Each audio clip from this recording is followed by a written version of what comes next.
आज मी बनवली होती छान अशी कर्दी सुकट कांद्याच्या पातीमध्ये.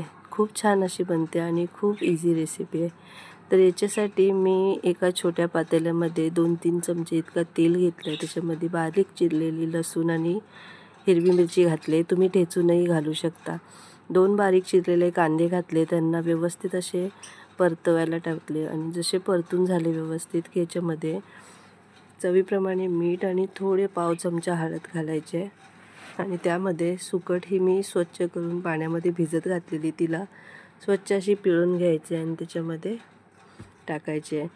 कांद्याची पात टाकायचे बारीक चिरून आणि त्याच्यामध्ये एक बटाटा घालायचा आहे बारीक चिरलेला आणि छान असं मिक्स करून 1-2 मिनटं त्यांना मोठी वाफ द्यायची फास्ट गॅसवर आणि 2 मिनटाच्या नंतर याच्यामध्ये आमसूल टाकायचं आहे आणि थोडा पाण्याचा हापका देऊन यांना 10 मिनटं स्लो गॅसवर शिजत ठेवायचे. 10 मिनटाच्या नंतर बटाटा आणि सुकट एकदम सॉफ्ट अशी झाली की ही भाजी तयार आहे. कोथिंबीर टाकायची आणि खूप छान अशी बनते. करून पहा आणि मला कमेंट करा. माझ्या यूट्यूब चॅनलला सबस्क्राईब करा आणि माझ्या आयडीला फॉलो करा. भेटूया नवीन व्हिडिओमध्ये. बाय.